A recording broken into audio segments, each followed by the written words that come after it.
Goodbye, Doubletree and LA. And now for the next leg of our adventure, LA to Hong Kong. Letters to my mommy. I take you with me every day on the journey of my life.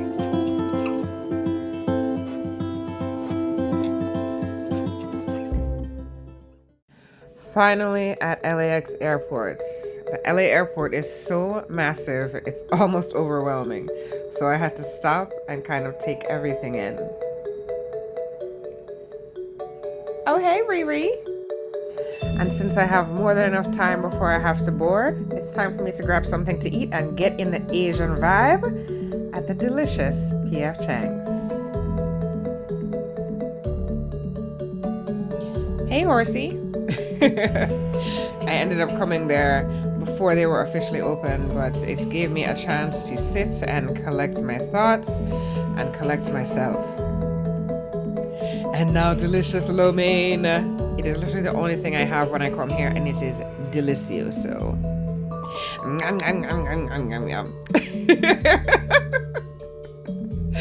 Oh, nothing makes me happier than a good lo mein with some tasty snow peas.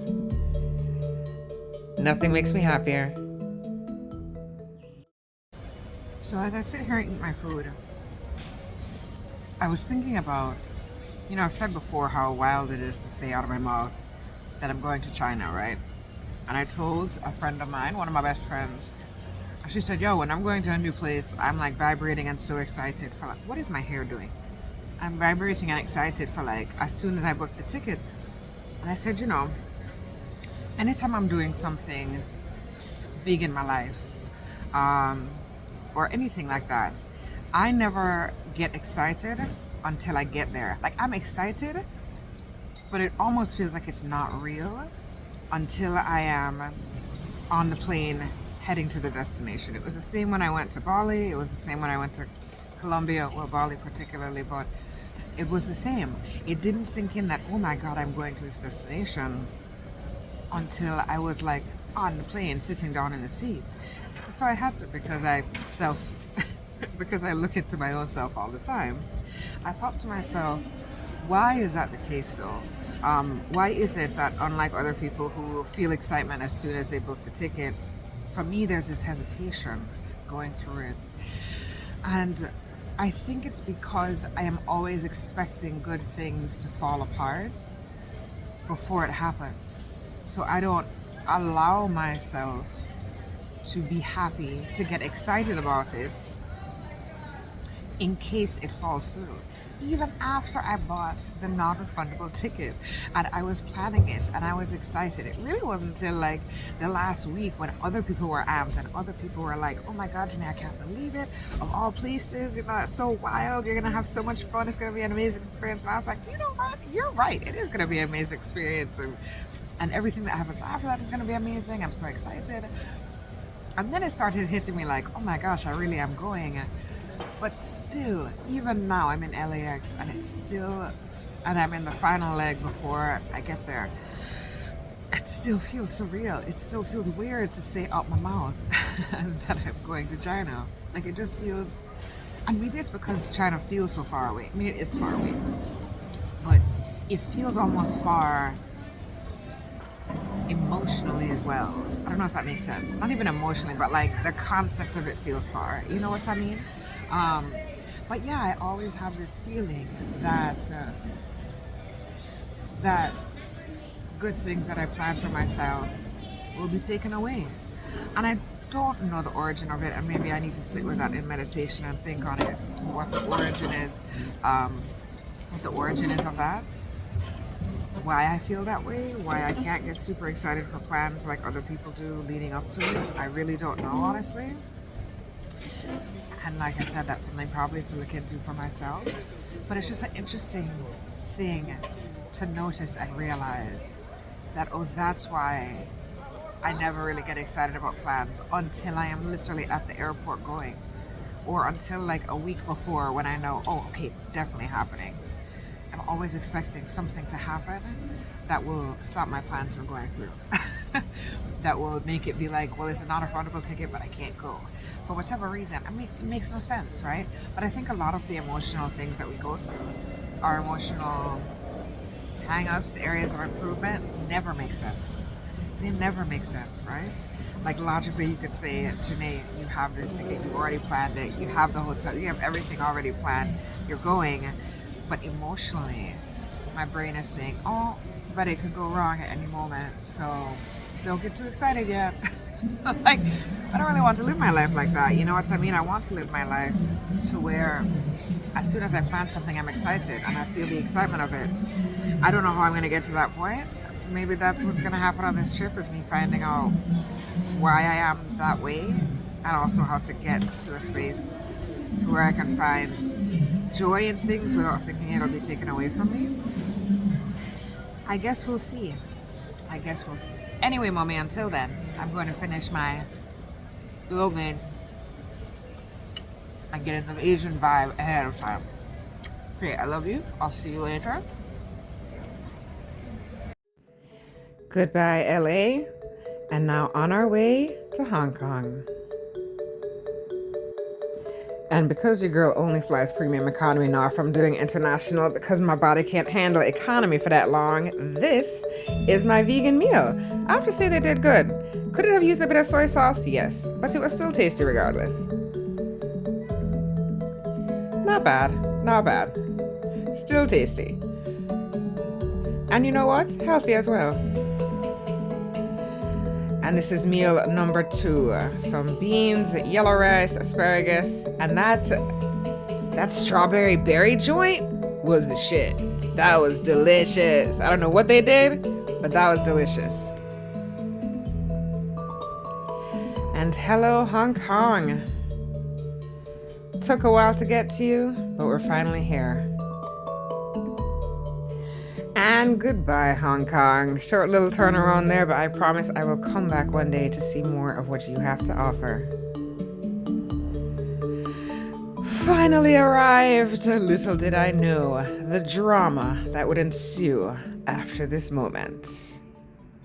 I finally made it to the room. It's not quite what the pictures had, but that's what pictures do. But I am so damn tired that I don't even care at this point. I have been up since I don't know how many hours now. It has to have been, it was a mess. It was absolutely a mess. So, but as I said, you know what? I don't care too much. You know, it's clean and that's all that matters. And this nice bed looks wonderfully big and is calling my name. So I will tell you tomorrow in tomorrow's little all the fuckery that happened and how Alipay and WeChat failed me as soon as I landed. And it was 5 hours in the airport of waiting and struggling and almost crying at an information desk to two Chinese women that were just like, anyway, get your shit together. That was the vibe they were giving me. Anyways, whatever. I'm loopy at this point. I am loopy. I'm tired. Anyways, I'm going to bed. I'm glad you were not physically with me on this journey. You would have freaked out. But I love you more than ever. Hi. So, okay, I am here to finish telling you the story of how I spent 5 hours in the airport scrambling to figure out a way to get to my hotel because Alipay and WeChat decided to stop working. I did everything right. I did everything that social media tells me to do. I downloaded all the apps before I left. I thought I made sure that like the payment and stuff worked, but a lot of times you can't do it until you get here anyway. Like you can't test it until you get here anyway, right? And literally I landed, and first off, I had unlocked my phone before I left, right? I had to call T-Mobile and have them give me a temporary unlock. So I unlocked the phone before I left. And when I came here, I was like, okay, I'm going to turn on the eSIM and it's going to be fine. Turned it on, it said the network was still locked. And so I had to stop, I had to call T-Mobile, get my bags, call T-Mobile, figure out if it was unlocked on their side or if it was the eSIM problem. It was the eSIM problem. So I finally unlocked it on the eSIM. But then when I went to get a DD, through Alipay, it was not letting me do it. It kept asking me to verify my information. And I'm like, and I literally tried 5 times at least to verify and go through the verification process like they asked me to. And it still was not working. And then I tried WeChat, but then WeChat needs a Chinese phone number to fully bind your account so that you can use that, right? But the thing is, I was told that Alipay, you don't need a Chinese number. But when I get here, every single Chinese person I spoke to ask for help, because I was like, I'm about to start crying. This is too much. I'm still here at midnight. My plane landed at 9:30. Like, this is really out of control. I said, every Chinese person I spoke to though said, you have to bind Alipay and WeChat. WeChat, yes, but Alipay as well. You need to have a Chinese number to properly use it. And so I was very confused, because I'm like, well, everybody on social media says that I can use, as long as I have an eSIM, then I can use Alipay and everything will be fine. But that is not the case. I don't know if things have evolved to the point now to where you have to have a Chinese number no matter what, but I've still seen these people on social media being like, no, I used the eSIM and everything was fine. Look, I believe everybody's personal experience is their personal experience. So what may work lovely and seamlessly for somebody else was a shit show for me. Like, it did not work. Nothing worked at all. And it was only because I ended up in a part of the airport. There was like an information desk, and it was a guy selling SIM cards. But I also was told, don't get a SIM card at the airport because they like charge a ridiculous amount of money for it, right?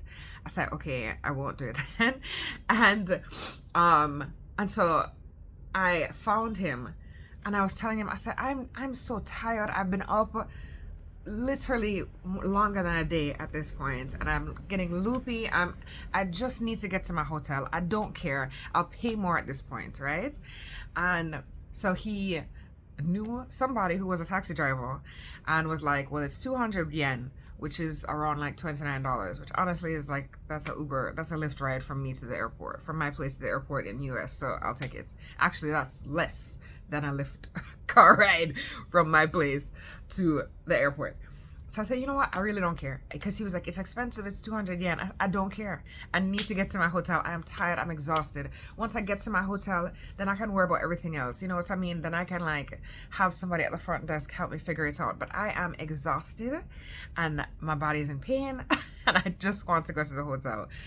And so then I had to wait though another almost hour for the taxi driver to get there. Yo, I was popped on. So earlier that video when you saw me, I was done.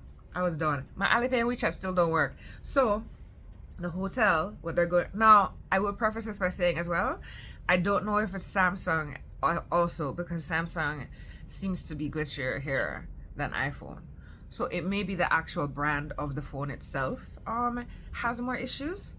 I really don't know. But anyways, the front desk people said that they were going to actually get somebody to come here and get me a Chinese phone, because I figure like I was going to buy a Chinese phone anyway because I'm moving here. So one of the things I was going to do while I was here was get a Chinese phone and thereby get a Chinese eSIM, right? But the way it's looking, how my Samsung is not integrating with Alipay and WeChat with any of the apps at all, even though I tested it in the States and it seemed like it was fine in the States. But once I'm here, it's not integrating. I'm just going to get a Chinese eSIM. So the front desk actually is going to have somebody come here and set it up for me. It's only about like $17 or something like that. So they're going to help me set everything up, thankfully.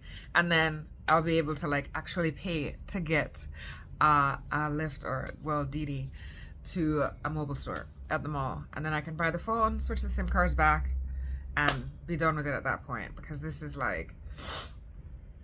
this is a lot. It's a lot, you know. But it's all part of the adventure as well, you know. The hotel is okay. My bed is kind of hard, but honestly, this is all part of the adventure. And a great story to tell you, mommy, as we are sitting here together. A great story to be had. But like I said last night, I'm really glad that you are not physically here for that trip, because you would have been stressed. You would have been stressed. I was stressed. I, as your daughter, was stressed. but you know, I'm here and I'm safe, and that's really all that matters. So I have an appointment at 11 a.m. It's like 9 a.m. now. To get onto the front desk and have them figure it out and get me a Chinese eSIM, so that I can start navigating this this country called China. It's beautiful though, and the people are nice. So the front desk lady is super nice. So that's a beautiful, positive thing about this whole thing. I was so loopy last night that I went to the wrong floor to get my room. To be fair, my room number was 8703. So in my head, clearly, that means it's the 8th floor, and there are 8 floors. So I went to the 8th floor, but apparently 8 is just the number that they put in front of the hotel. Like all the rooms are 8 and something, like 8203 or 80. And I'm walking around. I come out and I see what 8803. That's not right. That's not my room. Where's 87? So I'm walking around, and I don't know if the front desk lady knew that I was struggling, or if there's cameras and she watched me struggle. More than likely there's cameras, because there's cameras everywhere in China. But if she saw me struggling, but all I hear is a ding and the elevator, and she comes up and she's like, oh no, you're on the 7th floor. It's 703. I was like, oh my God. So she took my bags and helped me to helped me to my room. I was like, thank you so much, because I am like I'm so tired by this point. I don't even know anymore. Just direct me to where I'm supposed to go and I'll be a happy child. Oh Lord, it was a bit embarrassing, but it was just so funny. She's like, oh, it's okay, it's okay. But let me tell you, an app that I'm so glad I already downloaded was the Microsoft Translator. Microsoft Translator, like, was so good to me. Because I was able to, she didn't really speak English, so I was able to use it to like actually talk to her, and I used it for like even in the airport talking to people there. It works so well. A lot of times, you know, Alipay and WeChat both have the capabilities to translate, but their translation of the English, like when you speak into it, it doesn't say the words right. Like it doesn't, you may say like, where's the bathroom, and the sentence that comes up is not what you said. Like the translation doesn't work proper. But Microsoft Translator works perfectly every single time, so I'm able to talk to people that way, which is really great. So and getting the WeChat of the hotels and stuff, I'm noticing I have to do that, because that way I can contact them through text and have no problems, because most of them don't speak English, and I don't expect them to. I'm not here saying I expect them to speak English. I'm in your country and I'm visiting you, and you know, the very fact that you're here helping at all is a lovely thing. And I know there are some people who may be like, well, if you're going to a hotel, they believe that people at the hotel should speak English, maybe, and perhaps for big hotels. But the hotels I'm staying, like this hotel here is a small hotel, you know what I mean? In fact, a lot of the hotels I'm staying at, homestays, they're gonna be smaller. So because of that, you're going to have, I think, like issues, you know, where they may not speak English very well, and I don't judge them for that. I think it's fine as long as you have a good translator app. You can get where you need to get to and do what you need to do. You know what I mean? Anyways, the day starts. I'm going to, oh gosh, I don't even know if they have coffee. I don't even have access to money to get coffee. It's okay. Once I get the Chinese number, I'll be fine. It's all gonna be fine. It's all gonna be fine. Okay. Anyways, I'm going to go. And let's get our day started and see where our adventure takes us. What I am learning right now is that I had all of these plans that I was going to do. I think China is just going to be a wing it type of country for some things. Some things, yes, I'll plan and you have to plan ahead for certain activities and stuff. But I think, ooh, China is going to test me on how well I flow with life, which is maybe the point of why I'm here. Okay, I love you more than ever.